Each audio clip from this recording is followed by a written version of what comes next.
مجھے زیارت جیسے تحفے کی قدر و قیمت معلوم ہے، جانے دی، اس کے استعمال کا طریقہ نہیں آتا۔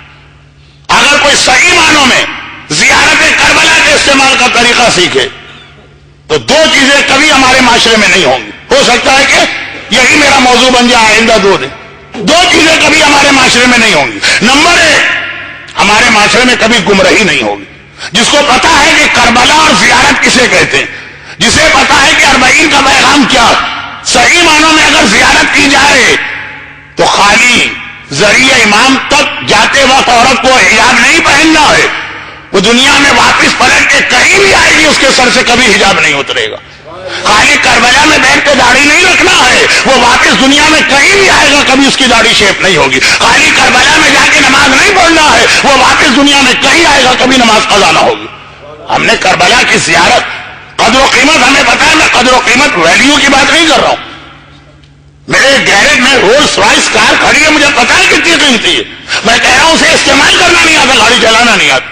ہمیں زیارت کا صحیح مطلب مقصد یہ استعمال نہیں آتا۔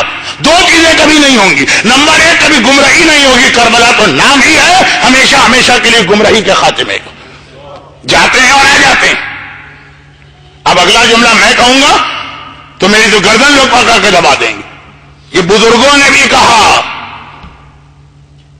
مشیر لکھنوی کا یہ شعر ہے نا جو میں ہر سال پڑھتا ہوں، ایمان لپٹ کے رہ گیا قبر حسین سے، واپس لے کے نہیں آئے ایمان، وہاں چھوڑ کے آ گئے، معلوم نہیں کہ زیارت۔ اور دوسری بات میں نے کہا اگر ہم صحیح معنوں میں پہچان لیں زیارت کیا، دو چیز، اور دوسری بات زیارت کر کے واپس آئیں گے کبھی یہ نہیں کہیں گے کہ مولانا میرے گھر یا میرے خاندان میں کوئی پریشانی اور پرابلم۔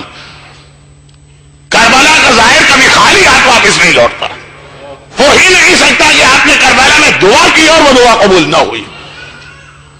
ہر ایک کا وعدہ جھوٹا ہو سکتا ہے، یہ اللہ کا وعدہ ہے کہ حسین تیری قبر پہ مانگی جانے والی دعا قبول۔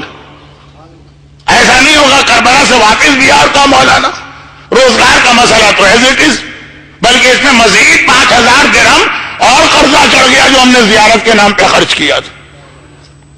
ہم تو کہتے ہیں نا 5000 لگا لو، کم از کم 50,000 تو یہی مل جائے گا۔ مولانا آپ گئے تھے اور آئے، کوئی صحت وحت تو نہیں مل رہی۔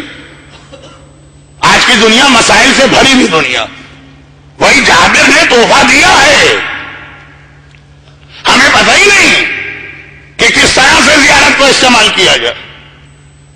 ایک صاحب گئے کسی سکھ کے گھر میں، اس کے گھر میں بڑا اچھا ریفریجریٹر رکھا چل رہا، کھولا تو دیکھا اس میں جوتے سجے ہوئے۔ ہاں یہ کیا؟ کہا یہ جوتوں کی الماری نہیں؟ کہا نہیں، یہاں تو گرم مشروبات رکھ کے ٹھنڈے کیے جاتے ہیں، کھانے کو سڑنے سے بچایا جاتا ہے۔ اچھا، تبھی میں روزانہ سوچتا تھا اتنے ٹھنڈے میرے جوتے کیوں ہوتے ہیں۔ اب اس کے بعد ایک چیز آ گئی، اس کو پتہ ہی نہیں استعمال کا کیا طریقہ۔ کہیں ہم اس معاملے میں ان کی طرح سے نہ بچ جائے۔ یہ دو چیزیں کبھی نہیں ہوں گی جو کربلا کی زیارت کو صحیح معنوں میں استعمال کرے گا۔ نہ کبھی اس کے گھر اور خاندان میں کوئی گمراہی آئے گی، نہ کبھی اس کی کوئی پریشانی باقی رہے گی۔